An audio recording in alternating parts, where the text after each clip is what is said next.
Good evening, everyone. Nice to have some audience feedback. Thanks to Mr. Satyamurthy and Captain Vijay Kumar for inviting me for this very important meeting to discuss about work-life balance. Because when work-life balance does not happen among the people, I end up working 7 days a week and I don't enjoy doing that. See, we are here in a very crucial period of seeing people having lots of health problems, both physical health as well as mental health issues. Captain Vijay Kumar in his introductory speech talked about young people having heart attack. Actually, the mortality among the young are very high. If someone has a heart attack, they may have a bypass, or if it is manageable, they will have an angioplasty. But we are talking about death, sudden death among young people. We are talking about mental breakdown among young people. We are talking about children being affected. It's really intriguing to see how children get caught up in this. Both the earlier speakers spoke very beautifully about various solutions. I was very happy to listen to it. So I'll focus more on the problems since they have not left any room for me to talk about any solution. So what is it work-life balance is? I tried to get some definitions there. I was not very happy. I tried to get the help of AI. I wasn't very happy with that too. So I have come up with my own definition based on my clinical practice. It's making decisions about the boundaries in work and engaging in satisfying personal life. I see people very successful but absolutely not engaging in personal life. For that matter, they don't have sex. People in the age group of 25 to 30, 30 to 35 don't have sex. Post-marriage, they come to us because the marriage is not consummated. The impatient ones file for divorce. The more patient ones come for psychotherapy. The physical parameters are normal. They just don't have time. Prior to marriage, when they come to invite us, they'll say, my groom is very successful. He goes to at least 2 countries a month. He earns this much, a fat salary, of course. They are very happy. The whole family is very excited. But after marriage, after 3 months, they come back very depressed. Why? What happened? He doesn't have time. Rarely he talks to me. Most of the time he is abroad. So what looked like an advantage, in reality, serves as a great disadvantage. Similarly, there are people who don't engage in work all the time at home. There are many men at home taking care of family. The woman goes for work. They manage the entire household. This happens among the maids to high corporate level, where the man just takes care of the family. And it is accepted and people are moving on. So these are very extremes. Though the fatality is very far and few, but definitely it's an emerging trend and it's a case for concern, and I suppose probably that's why we are all here, to put our minds together and see whether there are any learnings that we are missing. Captain said above 80s, above 70s are surviving, the younger ones are cocking off. So there is obviously a lesson to learn. Now we don't share our houses with the elders, so children are in isolation. Anyone who comes home has no one to talk to. Professor was talking about listening. I would encourage talking. As a psychotherapist, I want people to talk. If you are not talking at the end of the day, you will get into serious problems. If you don't have people to talk, if you don't have people who will listen to you because you have not listened to anyone, then you are going to face loneliness. Thankfully, many are doing very well. We are very happy about it. But there are some who get very stressed. And there are some who hit the burnout button very soon. We even see death in one of the chartered accountant died within a month of getting into a profession. God knows why she died. Maybe she had some other condition, nothing to do with work, but still, there are many other cases. So we see a pattern. It's a spectrum actually. There are people who are excelling, going from one job to another for a higher package, and then even moving abroad. There are people who have a gap in their abilities and towards what they can perform. That's where the problem begins. There are people who are slogging because they don't have the skills. Thankfully, lots of courses are being offered. Some upscaling of skills are possible now. But definitely if a person does not upscale their skills, they cannot deliver. And slowly they will be filtered out of the system. So they live in constant fear. Anyone who is working in private sector lives in fear because when there is a budget cut, then it reflects on axing someone. If the budget cut is high, they axe at the higher level. If the budget cut is low, they axe someone at the lower level. So perpetually keeping everyone on their toes to function at their best. If you are not at your best, then you can count your days in the company. So you either cope or you don't cope. Or you cope being highly stressed. Or you reach a stage of burnout where you need help of doctors, psychotherapists, psychiatrists to put the person together to function. You can read it either as it affects in many ways or IT affects in many ways. They have completely changed the lifestyle in Bangalore, Karnataka. Costs have gone up. People who go for other jobs find it very difficult to get housing. That is to say the least. Mental health problems are much higher. People have mood fluctuations. People have irritability, low frustration tolerance. You go on the road, you often see road rage, people screaming at each other. These are all signs of mental health breakdown in a community. If you go to the West, they tell you, even if you have not made a mistake, just say sorry and go.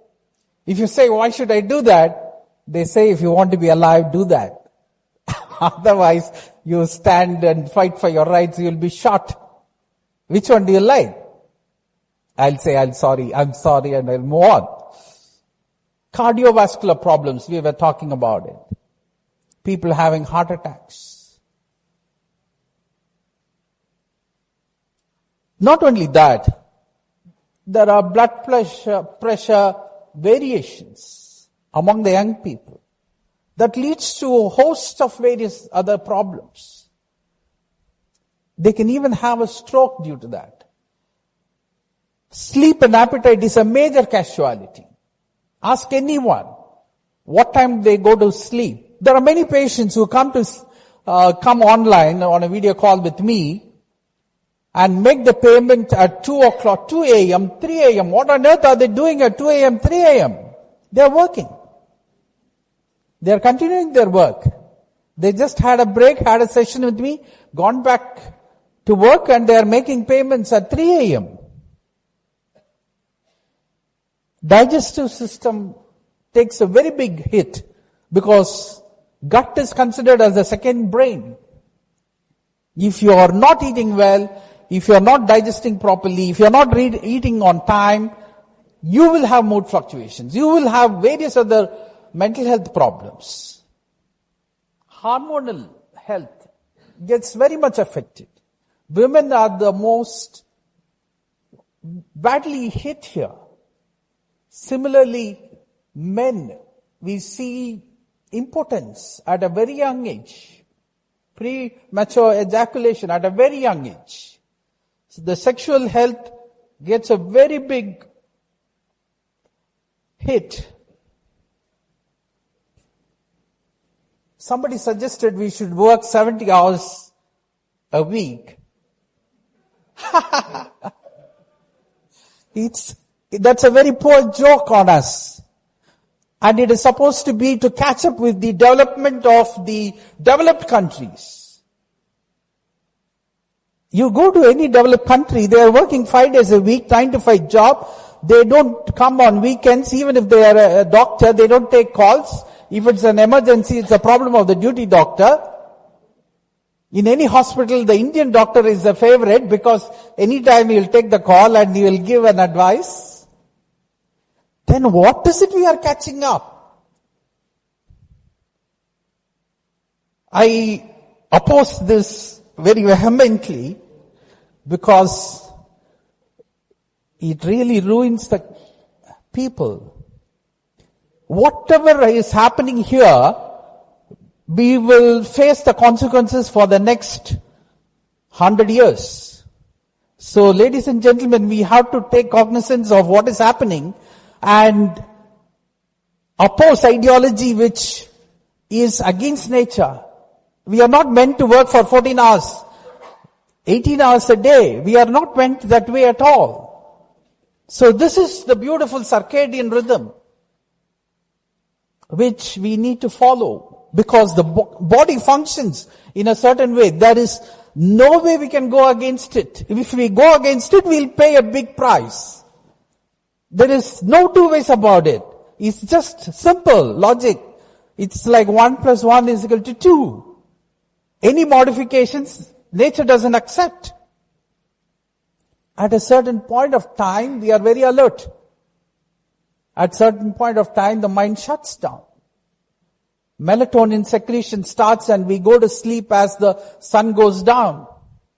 And we wake up with sunlight.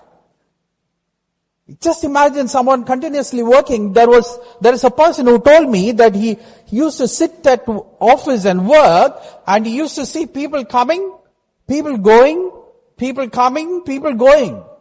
He used to work like that for 3-4 days.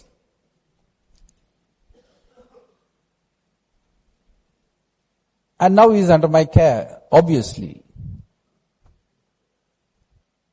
So what happens when people are under constant stress or even the threat of losing their job? They get into a negative loop. The mind forms a negative loop if you're constantly under fear. Fear of losing. Fear of losing your job. Fear of losing something that you have. Fear of losing the status. Talk to anyone who is retired. They would have retired probably 20 years ago. But they will still associate with the job that they did.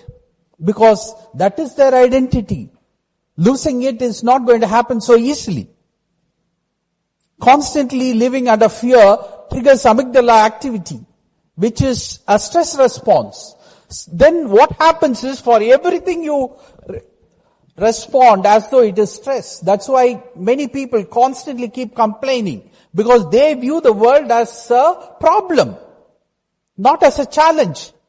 Captain was talking about working 3 days continuously when he was working in Sri Lanka. That's a challenge. But if they had to work 365 days for a few years, it's not possible.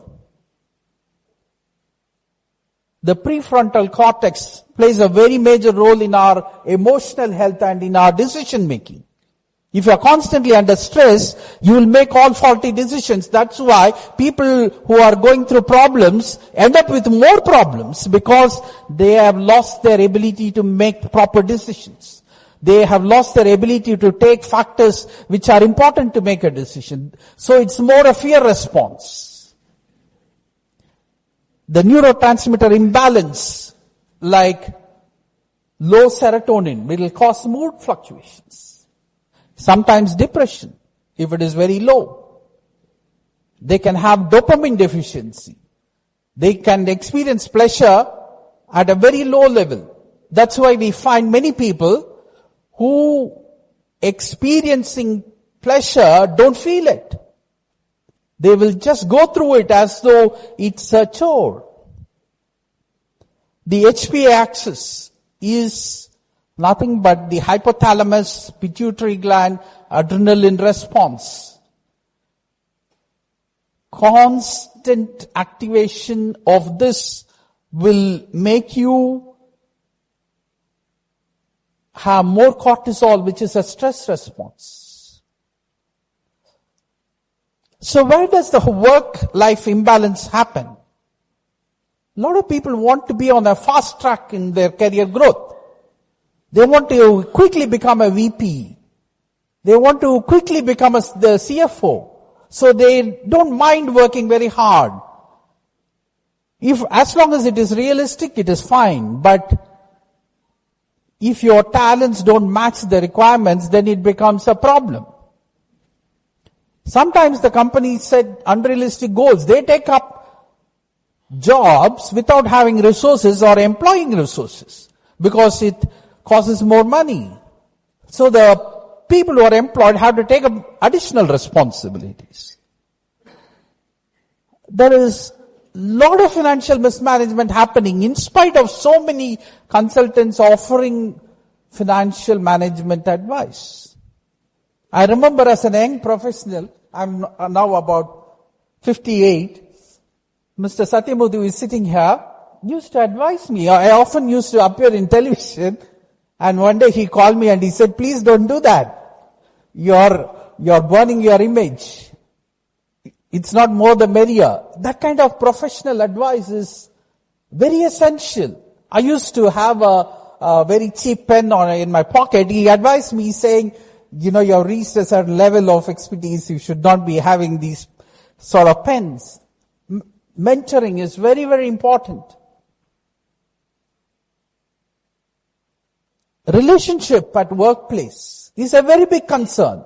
In most places I see lots of politics, or they are extremely friendly to the extent of having affairs. There are so many things happening.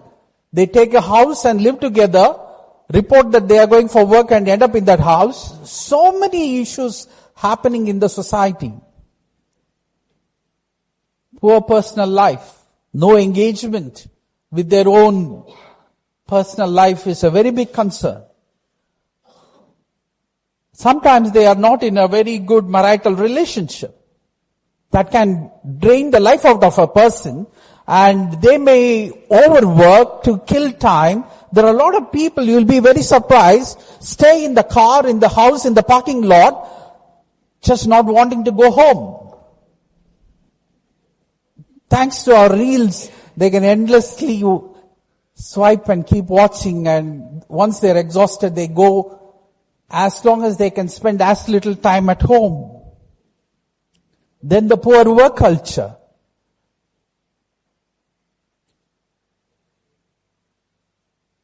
Am I overshooting time? Yeah.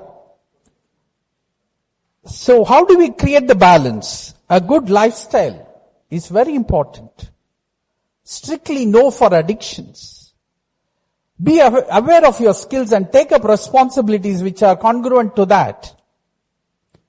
Work out your health arithmetics, because you cannot work 14 hours, end up with a heart attack, and then pay huge bills to hospitals and be disabled the rest of your life. Think long term. Don't be always in a hurry to achieve. Have satisfying relationships. You need to invest time. You need to spend money and energy to build satisfying relationships. Do not compromise on your physical parameters. You cannot beat it at all. Don't allow others to play on your vulnerability. If people know that you are in need of money, they'll give you more tasks, give you small incentives, make you work hard. Never enter into office politics. That ruins your productivity. Talk as much to as many people. Thank you very much.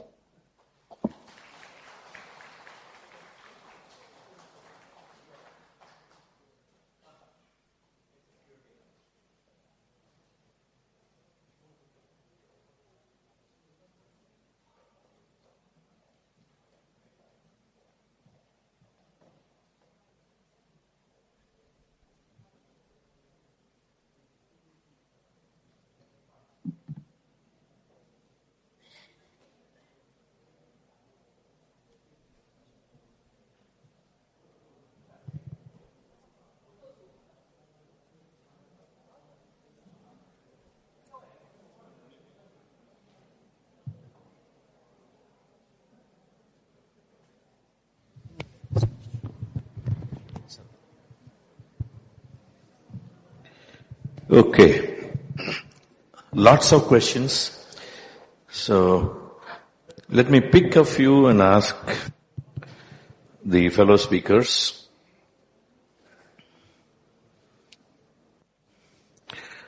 I'll start with Sheetal Madam. Just a second. Okay, here.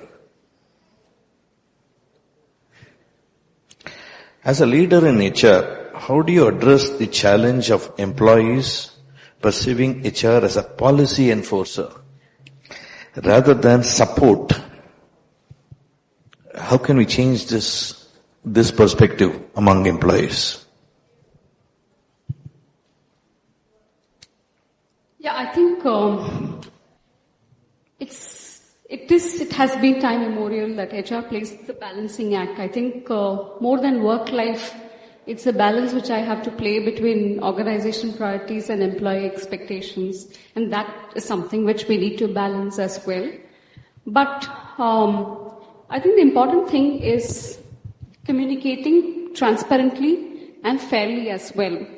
I have learned few things in terms of it's not about being nice, it's about being right. And if there is hard decision to take and it's in the best interest of the organization, putting it very, very transparently and putting it with a lot of grace as well. But also, like you mentioned, listen in terms of that particular perspective. And if there is merit to that particular perspective, representing it to the leadership at the appropriate forums as well. I think that's the, prudence which any HR needs to take in terms of, knowing and representing fairly both the sides as well.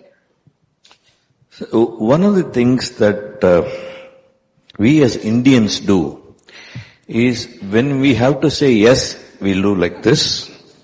When we have to say no like this, we don't have much of a difference between the two. And this actually is a part of our culture. If you see the Westerners, they are very clear. They will nod this way for yes and this way for no.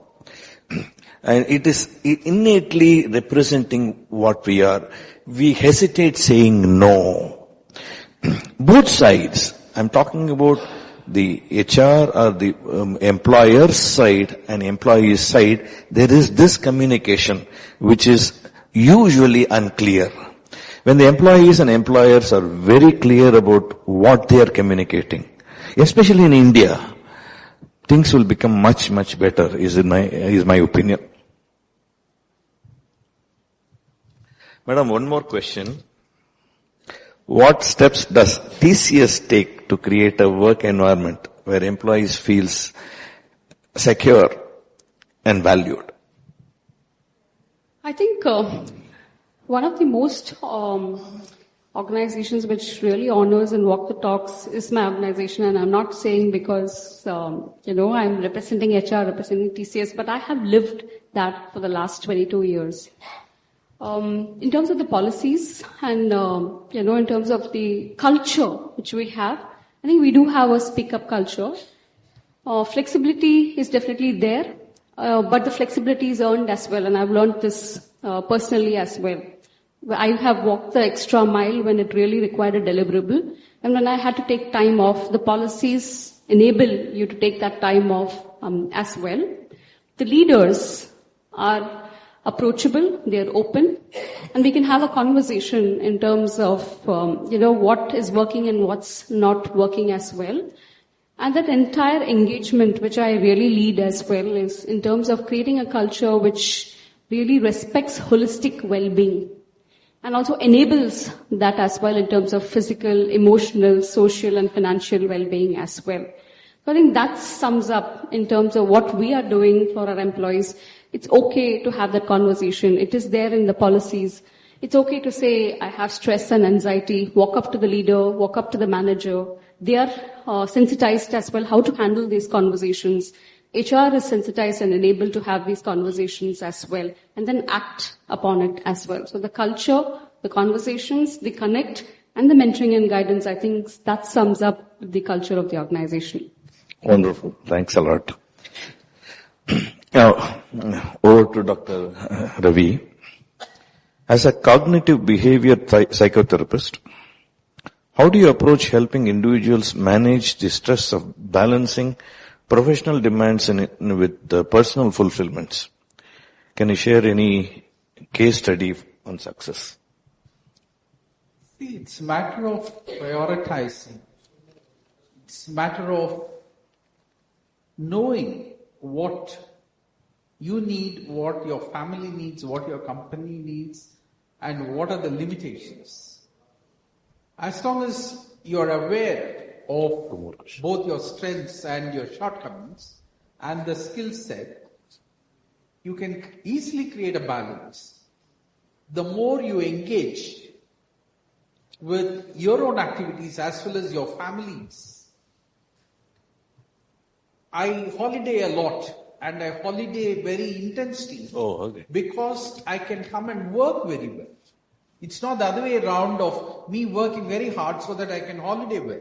So each one has to kind of self-explore and identify what is it they are looking for in life. It's much more than money. It's, in Maslow hierarchy of needs, money takes you only to a certain level. Beyond that, it is self-actualization.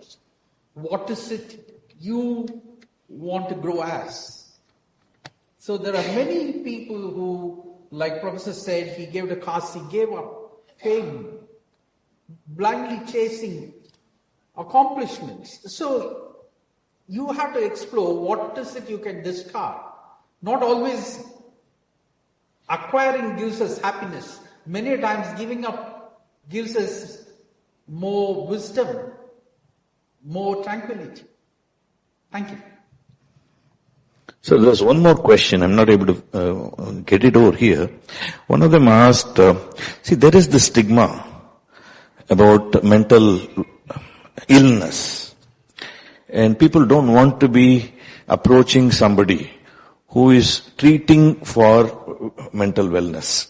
Whereas it's easy for them to go to a doctor for body. As far as mental illness is concerned, this is one of the blocks that people have. Now, the question is, how do we manage that block? How do we remove the block? And I see that as a pertinent question as far as today's world, at least in India, is concerned. Very beautiful question. According to me, stigma is history because people seek help.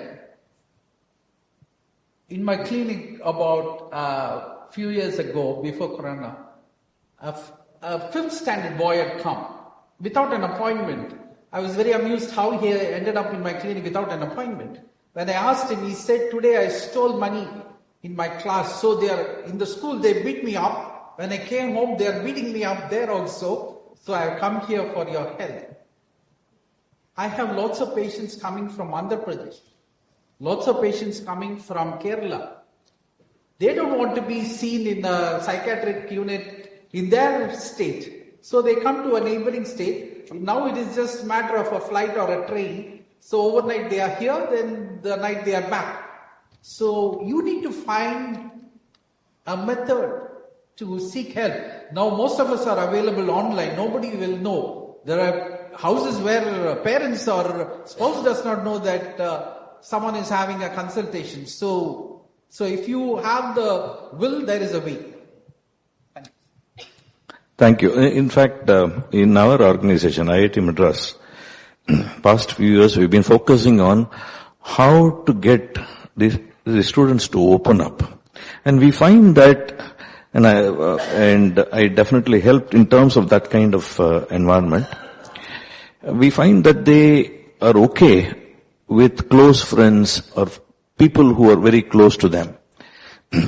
And therefore, if there is a sort of network that is built, where this percolates in terms of being able to open up and tell, that's one way by which you can break the stigma, right?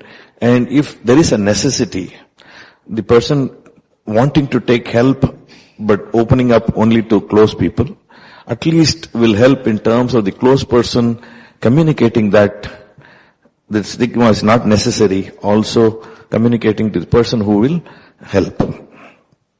Last question. There are many questions. Perhaps we'll give our WhatsApp number so that you can ask us more questions. This is directed to me. Your views on changes brought in by the COVID-19 pandemic in terms of attitude towards work-life balance. Do you know there is a pandemic that is existing today, which is much, much more than COVID-19? Anybody has an answer? Work from home. Okay. Huh? Watching? Excessive use of social media. Social media is just attracting. The one single pandemic that we have, entire globe, is this. Oh, there's one more last question. There is this pandemic. We don't know how to address that. Every student spends more than 60%, I'm not joking, 60% of the time looking at the mobile phone. I think I'm the only one who has kept the mobile phone inside the bag. You can do it. And therefore, that's something that together, all of us should be able to change the world. Social media companies will try their best to attract you. It is how you can protect yourself from that pandemic. There are vaccinations that we need to find. Okay, last question. This is this is about spiritual health. Can balance many things. You all to incorporate it in your presentation. Yeah. See, we completely missed out the spiritual health. I told you about nourishing body, mind and spirit. I left out spirit for now because the two had to be taken care of before we go to spirit. That I am a conscious being. Right? And that is what is asked over here. Any comments? Welcome.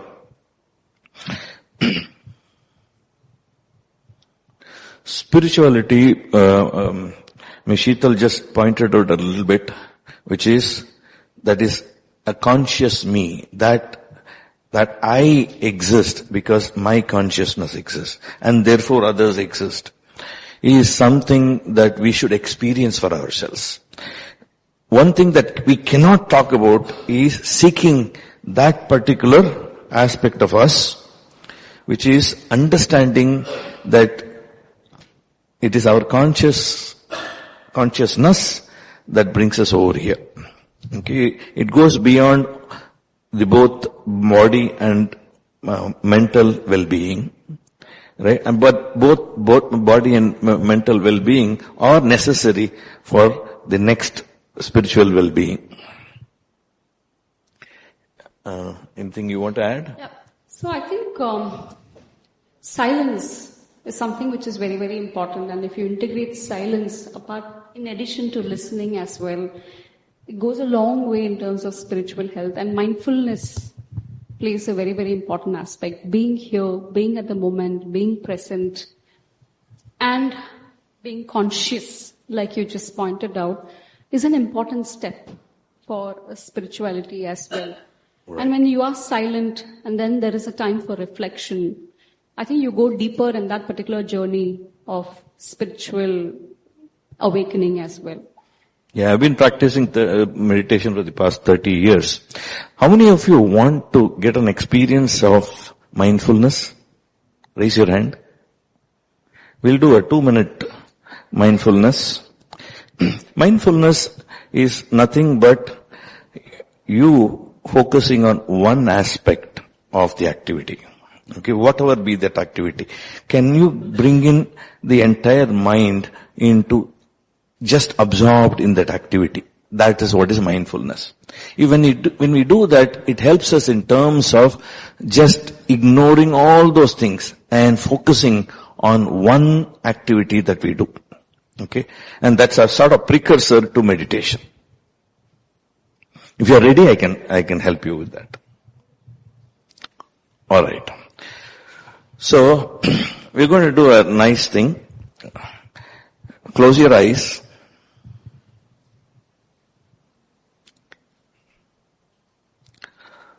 Watch your breath. Inhale. Exhale. Watch as it exhales. Inhale. Feel that air going in and coming out. As it comes out, all those worries just escape from us. We are all now going to beach. It is dusk right now. Sun is setting. Imagine. Visualize. We leave the slippers, shoes, just before we enter the sand. As I step on the sand, I feel that my leg is submerging into that sand. It's a nice feeling. I start walking towards the sea. The waves, the sound of waves sort of attract me. Nice soothing breeze just embraces me. Visualize that. It's a wonderful feeling. I go close to the sea. The waves want to reach me. Unable to go back, and then again they come. Over and over. And as I watch, I feel like touching that wave.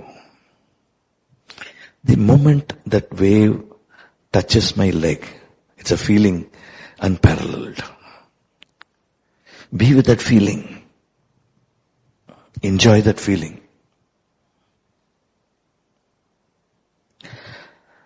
As the wave engulfs your leg, you now feel the legs going down,